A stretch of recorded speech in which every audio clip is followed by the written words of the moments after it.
Hi everyone, welcome back. Today we're going to talk about something a little bit crazy. A lady named Lindsay Bowl was attacked by an alligator while doing a reptile show inside Tails and Scales at Utah.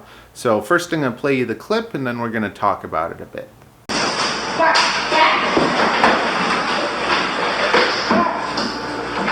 Whoa. What do you want me to do? What do you want me to do? We got trouble in here! What do you want me to do? Oh, man. Hey, we got trouble!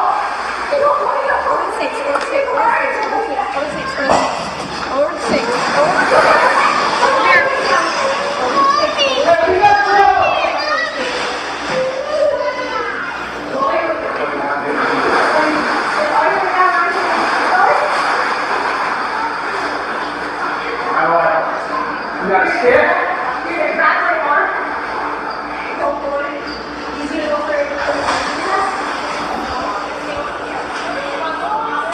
You hold this. Hold this. And this. Okay.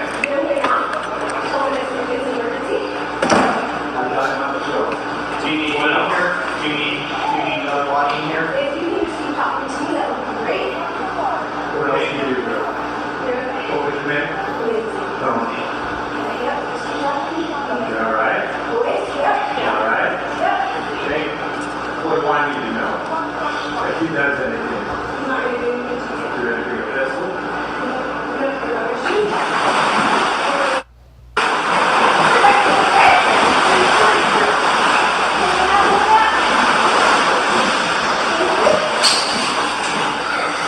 What do I do?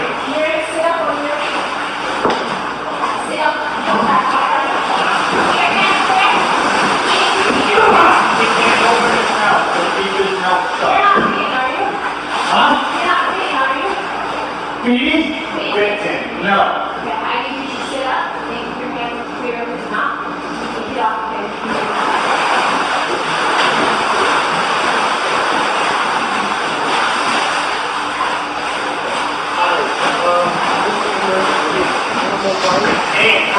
Hey! Baby! Come here. She's dead. Now something like this happening is actually so rare, and that's the reason that it's getting so much attention, because it's not every day someone is attacked by an alligator. So it brings a lot of attention to the hobby, and I don't think there's anyone that could really explain this as well as Clint can from Clint's Reptiles. So I'm just gonna let him tell you about some stats. And it's worldwide news because this kind of event is spectacular and rare. As a small child, I was nearly killed by our family dog. I nearly lost an eye. I had to have facial reconstructive surgery. This didn't even make the news in my hometown. Why not? Well, some of the reason has to be that 4.5 million dog bites occur in the United States every year, leading to more than 350,000 emergency room visits. More than 28,000 people have to get reconstructive surgery like I did as a result. That's every year in this country alone. Dozens of people, mostly children, are killed. If we covered each of these events on the news, there wouldn't be time to talk about anything else. They're common. Same thing goes for horses, motorcycles, and ATVs, which each send more than 100,000 people to emergency rooms in the United States every year. Heck, e-scooters are responsible for more than 30,000 emergency room visits each year, not to mention the people killed by these things. Alligator attacks, on the other hand, have increased to about 10 a year as we've encroached further on their natural habitat. They account for less than one death each year. Very few of those attacks involve captive alligators like this one, even though it's likely that somewhere, somebody has their head in an alligator's mouth right now. I can find no evidence of people being killed by captive alligators, even though it appears that there are thousands of them in private homes in this country alone. They are potentially dangerous animals, but probably not as dangerous as working at a dairy farm. So now I'd like to sit down with Lindsay to discuss what happened. Clint has done a whole interview with Lindsay that goes through the whole thing and explains everything really beautifully. So I'm going to link that down below so you can check that out if you want to. Things like this can be so detrimental to the hobby because something like this happens and then all of a sudden we're not allowed to have alligators or certain animals, and this is happening all over the place. And yes, for the most part, I don't think we should be keeping alligators in our home and stuff like that anyways, but in a controlled setting, something like this would almost never happen. And there were mistakes that were made, and almost every time that you're bit by a reptile, me included, you know, anytime I get bit by a snake, it's almost always my fault.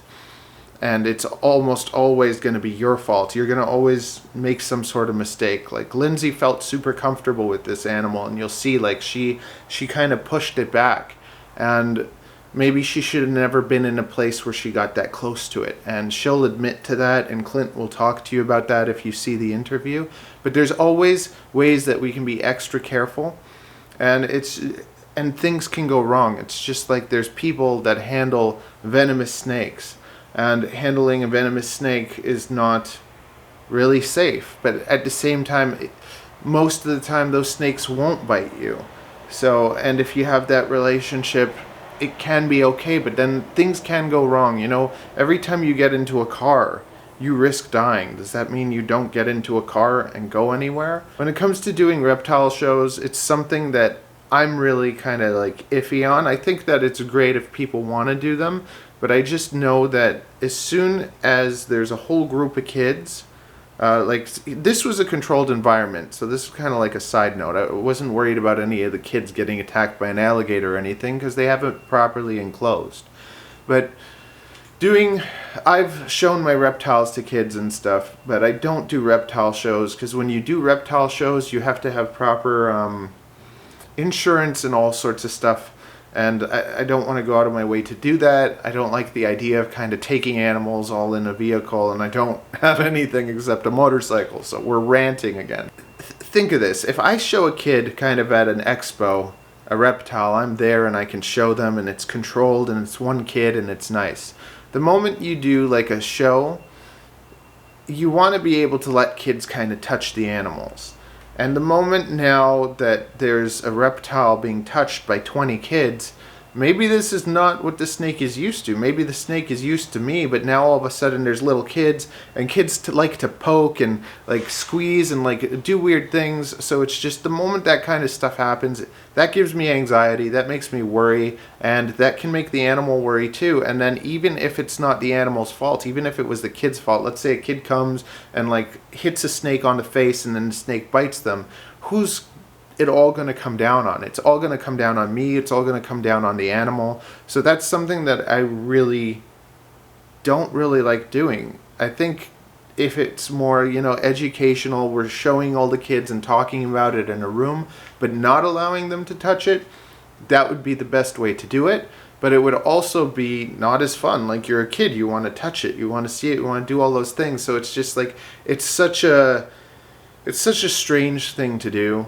And I just like to be more personal, like one-on-one or people by people. Even going outside, going for a walk with my snakes, I've never had a bad experience because I'm holding the snake and I can feel the animal. I can feel if people start touching the snake and it starts tensing, then I can kind of say, you know what, just like she's not in the mood or he's not in the mood to be touched right now. I can really be in touch and really tell what's going on. And it's so important to be able to do that. And you can do that with reptiles. And they do have personalities and they're sweet. And for the most part, they're never, ever going to attack you unless you really scared them, you really pester them, they're wild, or if it's feeding time. And this happened, right? She wasn't scaring the animal. She wasn't like trying to hurt it or anything. She was just about to feed it. And the thing that happens with reptiles is they're not like us. Like we see food and we get hungry and we eat, but we don't become like ravenous. And reptiles, they're designed that way. When they smell food, their feeding response turns on. And that's one of the things that I was so excited about my new lizards, because my new lizards don't have that kind of, yeah, they get excited and they eat, but they don't go into like kill mode. And it's just, dogs will do the same thing, where you'll see a dog and it sees another dog across the street and it locks on it like, I'm gonna get you. It's like, it's this really strong kind of like attack response. And when it comes to snakes and most reptiles, they can't help it. They can't control themselves. They get too excited to eat, and their instinct, because in the wild, it's not like they just chill, find food, and grab it. They have that instinct, they have those senses, and they're ready to pounce, and that's the way they work. It's like it's ingrained in them. We don't have to jump on food and attack it to like get it. We have it served to us, so it's pretty calm. For them, if they're not able to have that kind of food response, they're not going to survive. So it's something that they need to kind of survive, and it's something that they still have. It's their instinct. Like, you can't just take a bee and say, bee, you're not going to want to collect honey anymore. They're just designed to do that. So they just react. There are some that, you know, will calm down and won't react like that, but most reptiles do. And that's why we have to be the most careful around our reptiles when we are feeding them. And this is one like mistake that was made that now could affect a lot of people. And it is really kind of crappy in a way, because it's such a like it's not a small, like it's such a small incident compared to like what happens worldwide all the time with dogs. But we don't see, you know, like the moment someone gets attacked by a dog, like Clint said, no one does anything about it because it happens so often. But the moment anything happens with a reptile, they become villainized and attacked, and it's just really sad. And I just wanted to kind of bring a little bit more light to that, help you kind of think about that. If you're into reptiles, you probably already know that, but if you're not and you just wanted to kind of know more about what happened or whatever, just to give you some understanding that this is how they kind of work. So it's up to all of us that keep them to be careful and to follow certain procedures. With snakes, bigger snakes, you want to use some sort of protection to let them know that you're gonna come and take them out. And there's some people that, you know, are comfortable with their animals and they just touch them all the time and they kind of skip that step. But eventually one day that snake could just bite them, and that would never happen if they always took precaution. Or like for me, the way that I look at it, all my snakes, if they did bite me, it couldn't really harm me. Like this alligator could have ripped her arm off. She was like amazing. She kind of like knew what to do without even really dealing with something like that before, because alligators will roll, and if like you see her like get on the alligator and wrap around it, so if the alligator rolls, she rolled with the alligator and that kept her hand intact. So just knowing what to do and knowing how to behave, also being ready for that. It was almost like she was ready for it. It was just insane. Same thing, if you ever get bit by a snake, if you pull, that's going to hurt you more, it's going to hurt the animal more, and it's going to damage you. If you ever get bit by a reptile, the best thing to do is just kind of almost ignore it, act like nothing happened, and wait for it to release, because snakes don't have teeth that are like super strong or a strong jaw. They have super sharp teeth, so they could go in you and they won't really do much. It'll be like getting a needle, and then they let go and you don't really get damage. With the alligator, it actually is the opposite. It doesn't have super sharp teeth, it has kind of dull teeth, but it has an insanely strong grip.